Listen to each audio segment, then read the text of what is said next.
It's so good to see you here. Hi, how's it going? Good, how are you? Good. I've been meaning to talk to you about Chris. Right? It's been on my mind too. We're making no progress. I feel the same way. The fluency shaping techniques are not working. I'm so tired of telling him to breathe correctly and relax. Me too. I saw an Instagram post about a stuttering coach recommending a more penalizing technique that was backed by behavior research. Do you think we should try it? What was it? It was about snapping his own wrist with a rubber band, and every time he stuttered, it's supposed to help him stop. Maybe we could try adding some pain, and that way he thinks about his stutter every time before he stutters. Maybe it helps stop. I'll be right back, but when I get back, we can keep talking about it, and that way I get back before it starts. Okay, no problem. Did I just hear correctly? Are they discussing a punitive method for stuttering? It sounds like they're considering having him snap his wrist every time he stutters. That doesn't sound right at all. No, I'm gonna tell her something.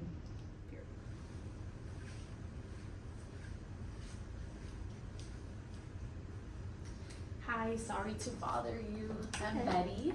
This is Sheila. We're Hi. both SLPs, and I couldn't help but hear you discussing with your friend about your challenges with stuttering and your client.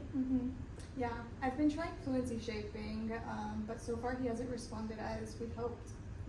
You know, with my experience, not all children recover from stuttering spontaneously. It's a gradual process.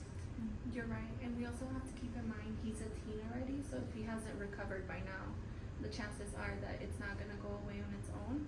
And it's also important to incorporate different, techniques, if you will, and that can help us support and see some more progress, but I don't think it'll go away. Yeah, the progress has been really slow with the fluency shaping. I'm really at my wit's end with it. Maybe the wrist snapping would work. I don't know, using physical pain like a rubber band doesn't sound like a evidence-based approach, and it might not effectively address the underlying causes of stuttering, and it might even make it worse and have some negative psychological effects to it. Yes, absolutely. It's important to consider evidence-based practice and the well-being of our clients. Have you explored other approaches? Sometimes a combination of different techniques or maybe a different therapeutic framework could be more effective for him. Yeah, I haven't really explored much. What would you suggest? Well, there's also stuttering modification that it basically works on reducing like that fear and anxiety that's associated with some stuttering moments. And sometimes this can help eliminate them. And it can also provide a more holistic approach for your client, which seems like he kind of needs that.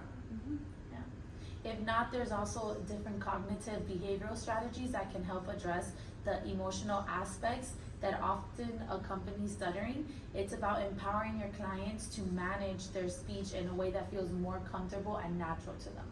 Yeah, that definitely sounds promising. I'll look into those options. Thank you both for stepping in, and I was really feeling stuck and frustrated. Of course, you're welcome. We're here to learn and support each other. Stuttering therapy can be something challenging, and especially, if we're trying to work on that acceptance with our client. But there are effective methods that we can use to prioritize their well-being and just their overall, well-being as a person. Yeah.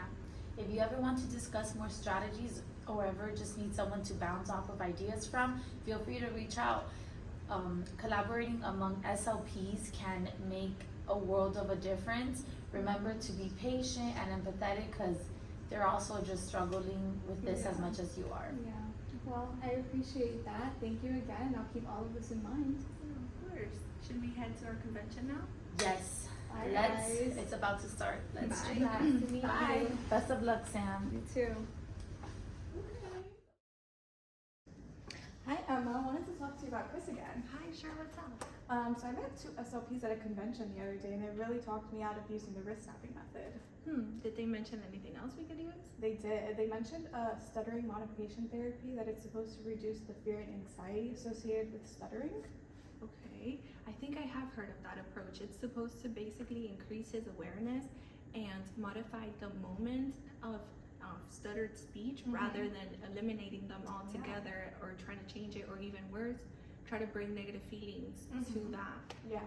So I really want to focus on building rapport and counseling and motivation, as it can help with him developing self-monitoring skills as well. Okay, I'm gonna take note of that too, so that I can work on it on his session. But yes, that's great. I feel like that'll really help him, and work on that acceptance and coping with the stuttering, which I feel like that's what he really needs. Yeah, they also mentioned an acronym, MIDVAS, and it stands for Motivation, Identification, Desensitization, Variation, Approximations, and Stabilization. Okay. So far, I copied them down. I feel like right now he's in the desensitization stage. Yeah. And I feel like maybe we can start working on that and work on like some of that exposure, work on those like scenarios that might, increase his stuttering and just overall like help him cope with that. Yeah, I agree. I think this was a great conversation. Thank you, of course. I'll see you later. See you.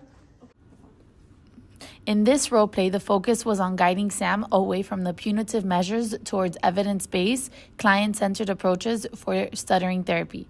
The emphasis was on collaboration and support among SLPs.